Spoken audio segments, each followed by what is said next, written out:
नमस्कार दोस्तों। तो दोस्तों आप सबका स्वागत है एक बार फिर से आपके अपने YouTube channel Gupta GS teaching centre में। तो दोस्तों आज हम लोग करने वाले हैं इस वीडियो में इतिहास से संबंधित 50 महत्वपूर्ण प्रश्न। ठीक है दोस्तों, अभी तक टोटल हम लोग 500 प्रश्न कर चुके हैं। आज करेंगे 501 नंबर सवाल से। अभी हम लोग टोटल 50 सवाल को डिस्कस करने वाले हैं। तो चलिए शुरू करते हैं आज का सबसे पहला सवाल से। सबसे पहला सवाल है कि कश्मीर का शासक जो कश्मीर का अकबर के नाम से जाना जाता है वह है जैनुल आबिदीन। याद रखिएगा कि कश्मीर का शासक जो कश्मीर का अकबर के नाम से जाना जाता है वह है जैनुल आबिदीन। ठीक है दोस्तों, ऑप्शन नंबर बी हो जाएगा। चलिए अगला सवाल देखते हैं। अगला सवाल आपके सामने है कि विजयनगर किस नदी के तट पर स्थित है। तो आपको पता होगा कि विजयनगर जो है ये तुंगभद्रा नदी पे तट पर स्थित है। विजयनगर कहाँ स्थित है दोस्तों? तो ये स्थित है कर्नाटक में। याद रखिएगा तुंगभद्रा नदी भी कर्नाटक में स्थित है। तो विजयनगर किस नदी के तट पर स्थित है? तो तुंगभद्रा नदी। चलिए अगला सवाल देखते हैं। अगला सवाल आपके सामने है कि विजयनगर के महान साम्राज्य के अवशेष कहाँ पाए जाते हैं? तो हम्पी में पाए जाते हैं। याद रखिएगा कि विजयनगर के महान साम्राज्य के अवशेष कहाँ पाए जाते हैं? हम्पी में। चलिए अगला सवाल देखते हैं। अगला सवाल आपके सामने है कि विजयनगर का प्रथम शासक कौन था जिसने पुर्तगालियों के साथ संधि की? तो कृष्णदेव राय। याद रखिएगा कि विजयनगर का प्रथम शासक कौन था दोस्तों जिसने पुर्तगालियों के साथ संधि की थी? तो वो था कृष्णदेव राय। अच्छा, अगर आप इससे सवाल पूछ देगा कि विजयनगर का साम्राज्य का स्थापना किसने किया था? तो 1336 ईस्वी को। याद रखिएगा 1336 ईस्वी को विजयनगर साम्राज्य का स्थापना हरिहर एवं बुक्का नामक दो भाइयों ने मिलकर किया था। किसने किया था? हरिहर एवं बुक्का नामक दो भाइयों ने मिलकर 1336 ईस्वी को विजयनगर साम्राज्य की स्थापना किया था। ठीक है, चलिए नेक्स्ट देखते हैं अगला सवाल। अगला सवाल आपके सामने है कि चार मीनार का निर्माण किसने कराया था? ये कराया था ओली कुतुब शाह ने कराया था। ठीक है, ओली कुतुब शाह ने चार मीनार का निर्माण करवाया था। चलिए अगला सवाल देखते हैं। अगला सवाल आपके सामने है कि गोलकुंडा कहाँ अवस्थित है? तो ये दोस्तों हैदराबाद में अवस्थित है। याद रखिएगा कि गोलकुंडा कहाँ अवस्थित है? तो गोलकुंडा हैदराबाद में अवस्थित है। चलिए अगला सवाल देखते हैं। अगला सवाल आपके सामने है कि हम्पी का सवाल है कि हम्पी का खुला संग्रहालय किस राज्य में है?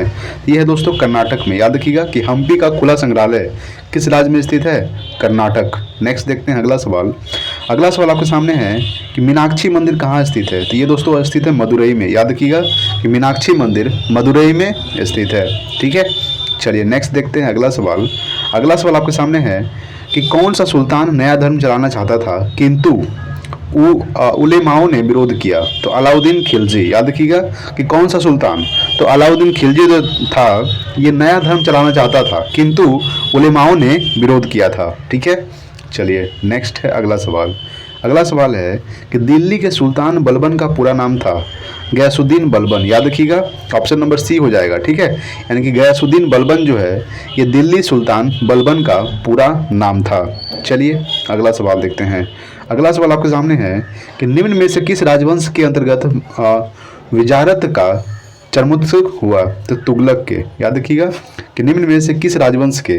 तो तुगलक के अंतर्गत विजारत का चरमोत्कर्ष हुआ। ठीक है, चलिए नेक्स्ट देखते हैं अगला। अगला सवाल है कि जवाबित थे तो ये राज्य कानून है। क्या है दोस्तों? जवाबित थे राज्य कानून। चलिए अगला सवाल है। अगला सवाल आपके सामने है दोस्तों कि किसने सल्तनत काल में प्रचलित डाक व्यवस्था का विस्तृत विवरण दिया? तो इब्न बतूता। याद रखिएगा कि किसने सल्तनत काल में? तो इब्न बतूता ने सल्तनत काल में प्रचलित डाक व्यवस्था का विस्तृत विवरण दिया। ठीक है, चलिए नेक्स्ट है अगला सवाल। अगला सवाल है कि रजिया सुल्तान किसकी बेटी थी? तो ये बेटी थी इल्तुतमिश की। याद रखिएगा कि रजिया सुल्तान किसकी बेटी थी? इल्तुतमिश। ठीक है, चलिए नेक्स्ट है अगला सवाल। अगला सवाल है कि किसके शासनकाल में सबसे अधिक मंगोल आक्रमण हुए? तो अलाउद्दीन खिलजी के। याद रखिएगा कि किसके शासनकाल में? तो अलाउद्दीन खिलजी के शासनकाल में सबसे अधिक मंगोल आक्रमण हुए। ठीक है, चलिए नेक्स्ट देखते हैं अगला सवाल। अगला सवाल है दोस्तों, सवाल है कि निम्नलिखित में से किस खिलजी शासक ने दिल्ली के राज सिंहासन पर बैठने के लिए अपने ससुर की हत्या कर दी थी? तो अलाउद्दीन खिलजी ने। याद रखिएगा कि अलाउद्दीन खिलजी ने दिल्ली के राज सिंहासन पर बैठने के लिए अपने ससुर की हत्या कर दी थी। ठीक है, चलिए नेक्स्ट देखते हैं अगला सवाल। अगला सवाल है कि हड़प्पा के लोगों की सामाजिक पद्धति क्या थी? तो उचित समतावादी। याद रखिएगा कि हड़प्पा के लोगों की सामाजिक पद्धति क्या थी दोस्तों? तो उचित समतावादी थी। नेक्स्ट देखते हैं अगला सवाल। अगला सवाल है कि सिंधु सभ्यता का सर्वाधिक उपयुक्त नाम क्या है। यह है दोस्तों हड़प्पा सभ्यता। याद रखिएगा कि सिंधु सभ्यता का सर्वाधिक उपयुक्त नाम क्या है, हड़प्पा सभ्यता। नेक्स्ट देखते हैं अगला सवाल। अगला सवाल है 519 नंबर सवाल। ठीक है दोस्तों, देखिए 519 नंबर सवाल है कि सिंधु सभ्यता में बृहद स्नानागार पाया गया तो मोहनजोदड़ो में। याद रखिएगा कि मोहनजोदड़ो में सिंधु सभ्यता में बृहद स्नानागार पाया गया है। चलिए अगला सवाल आपके सामने है कि सिंधु सभ्यता की मुद्रा में किस देवता के समतुल्य चित्रांकन मिलता है।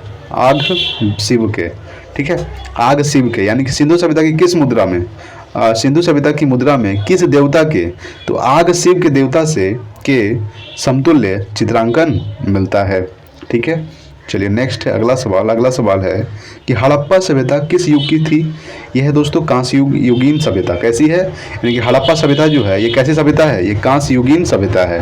ठीक है, चलिए अगला सवाल है कि प्रतिहार वंश का महानतम राजा कौन था। तो वत्स राज। याद रखिएगा दोस्तों कि वत्स राज जो है ये प्रतिहार वंश का महानतम राजा था। चलिए अगला सवाल देखते हैं। अगला सवाल है कि जालियांवाला बाग घटना कब हुई थी। तो ये अमृतसर हुई थी। अमृतसर कहाँ हुई थी दोस्तों, पंजाब में हुई थी। कब हुई थी, 13 अप्रैल 1919 को। याद रखिएगा 13 अप्रैल 1919 को जालियांवाला बाग हत्याकांड हुआ था, जिसमें करीब 13 अप्रैल 1919 में हुआ था। याद रखिएगा 13 अप्रैल 1919 को जालियांवाला बाग हत्याकांड हुआ था। कहाँ हुआ था, अमृतसर पंजाब में हुआ था। करीब 1000 लोग के आसपास मारे गए थे। ठीक है, चलिए नेक्स्ट देखते हैं अगला सवाल आपके सामने है कि निम्नलिखित में से कौन सी फसल हड़प्पाकालीन लोगों द्वारा उत्पादित नहीं की जाती थी। तो दालें। याद रखिएगा कि कौन सी फसल, तो ये जो दालें थी ये हड़प्पाकालीन लोगों के द्वारा उत्पादित नहीं की जाती थी। ठीक है, चलिए अगला सवाल देखते हैं 525 नंबर सवाल। 525 नंबर सवाल है कि हड़प्पा के मिट्टी के बर्तनों पर सामान्यतः किस रंग का उपयोग हुआ था। तो लाल। याद रखिएगा कि हड़प्पा के मिट्टी के बर्तनों पर सामान्यतः किस रंग का उपयोग हुआ था, तो लाल रंग का उपयोग हुआ था। नेक्स्ट देखते हैं अगला सवाल है कि मांडा किस नदी के किनारे स्थित था दोस्तों। तो ये सतलज नदी। याद रखिएगा कि मांडा जो था ये किस नदी के किनारे स्थित था, सतलज नदी के किनारे स्थित था मांडा। चलिए अगला सवाल आपके सामने है कि कपिल मुनि द्वारा प्रतिपादित दार्शनिक प्रणाली है। तो सांख्य दर्शन। ठीक है, याद रखिए कि कपिल मुनि द्वारा प्रतिपादित दार्शनिक प्रणाली है तो सांख्य दर्शन। नेक्स्ट देखते हैं अगला सवाल है कि उपनिषद काल के राजा अश्वपति शासक थे। तो केकई के। याद रखिएगा कि उपनिषद काल के राजा अश्वपति शासक थे तो केकई के। चलिए नेक्स्ट देखते हैं अगला सवाल है कि चरक संहिता नामक पुस्तक किस विषय से संबंधित है। तो चिकित्सा से संबंधित है। ठीक है दोस्तों, यानी कि चरक संहिता नामक पुस्तक जो है किस विषय से संबंधित है, तो चिकित्सा से संबंधित है। चलिए अगला सवाल देखते हैं। अगला सवाल आपके सामने है कि किस वेद में जादुई माया और वशीकरण का वर्णन है। तो अर्थववेद में। याद रखिएगा कि अर्थववेद में जादू टोना के बारे में बताया गया है। ठीक है, किस वेद में, अर्थववेद। वेद कितने होते हैं दोस्तों, वेद 4 होते हैं, ऋग्वेद, सामवेद, यजुर्वेद और अर्थववेद। सबसे पुराना वेद ऋग्वेद, सबसे नया वेद अर्थववेद। ठीक है, याद रखिएगा सबसे पुराना वेद ऋग्वेद और सबसे नया वेद अर्थववेद। ठीक है, और ऋग्वेद में ही गायत्री मंत्र का उल्लेख किया गया है। ठीक है, और गायत्री मंत्र के रचयिता कौन थे दोस्तों, तो विश्वामित्र जो थे ये गायत्री मंत्र के रचयिता थे। ठीक है, और ऋग्वेद के 9वें मंडल में सोम के बारे में उल्लेख किया गया है। याद रखिएगा। ठीक है, चलिए नेक्स्ट देखते हैं अगला सवाल आपके सामने।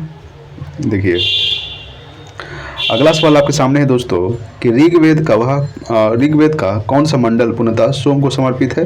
तो 9वां मंडल। हमको अभी बताए थे कि ऋग्वेद का कौन सा मंडल, तो ऋग्वेद का 9वां मंडल जो है जिसमें सोम का उल्लेख किया गया है और ऋग्वेद में ही गायत्री मंत्र का उल्लेख किया गया है जिसके रचयिता थे विश्वामित्र। चलिए नेक्स्ट देखते हैं अगला सवाल है कि ऋग्वेद में सबसे पवित्र नदी किसे माना गया है।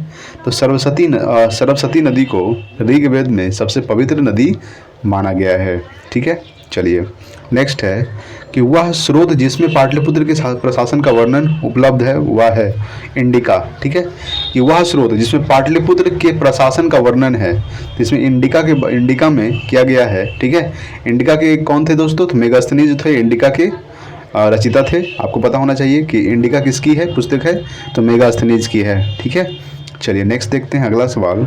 अगला सवाल है कि अशोक के शिलालेखों में प्रयुक्त भाषा है प्राकृत। प्राकृतिक भाषा है जो अशोक के शिलालेख में प्रयुक्त भाषा है। ठीक है, चलिए नेक्स्ट देखते हैं अगला सवाल। अगला सवाल है कि निम्नलिखित में से किस मौर्य राजा ने दक्कन की विजय प्राप्त की थी? तो चंद्रगुप्त ने। याद रखिएगा कि चंद्रगुप्त मौर्य राजा ने दक्कन की विजय प्राप्त की थी। नेक्स्ट देखते हैं अगला सवाल। अगला सवाल है कि मेगास्थनीज ने भारतीय समाज को कितनी श्रेणियों में विभाजित किया? तो 7 श्रेणियों में। याद रखिएगा कि मेगास्थनीज ने भारतीय समाज को कितनी श्रेणियों में विभाजित किया? तो 7 श्रेणियों में विभाजित किया। ठीक है, चलिए नेक्स्ट है अगला सवाल। अगला सवाल है दोस्तों कि निम्न में से कौन सा क्षेत्र अशोक के साम्राज्य में सम्मिलित नहीं था?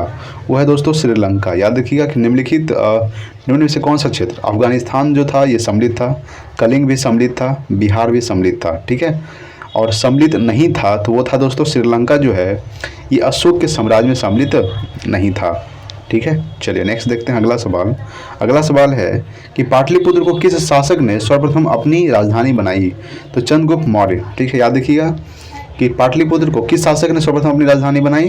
तो चंद्रगुप्त मौर्य ने सर्वप्रथम अपनी राजधानी बनाई पाटलिपुत्र को। चलिए अगला सवाल देखते हैं। अगला सवाल आपके सामने है कि पाटलिपुत्र में स्थित चंद्रगुप्त मौर्य का महल मुक्ता बना था तो लकड़ी का बना था। याद रखिएगा कि पाटलिपुत्र में स्थित चंद्रगुप्त मौर्य का जो महल था ये किसका बना था? तो लकड़ी का बना था।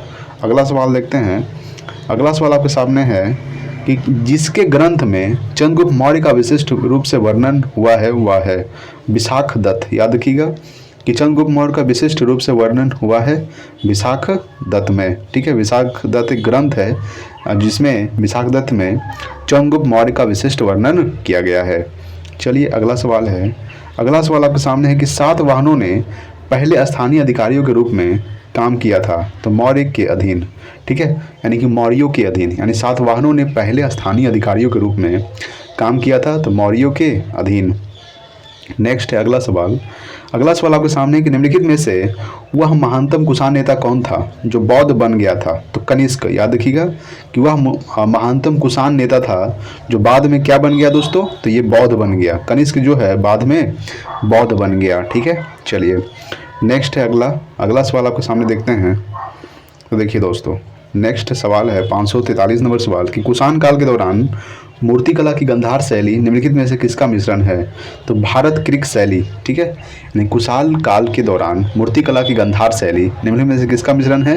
तो भारत क्रिक शैली का मिश्रण है। नेक्स्ट देखते हैं अगला सवाल। अगला सवाल है कि किस स्थान से अशोक के स्तंभ के लिए पत्थर लिया जाता था? तो चुनार। ठीक है, किस स्थान से? तो चुनार स्थान से अशोक के स्तंभ के लिए पत्थर लिया जाता था। नेक्स्ट देखते हैं अगला सवाल। अगला सवाल है कि सर्वप्रथम रोम के साथ किन लोगों का व्यापार प्रारंभ हुआ?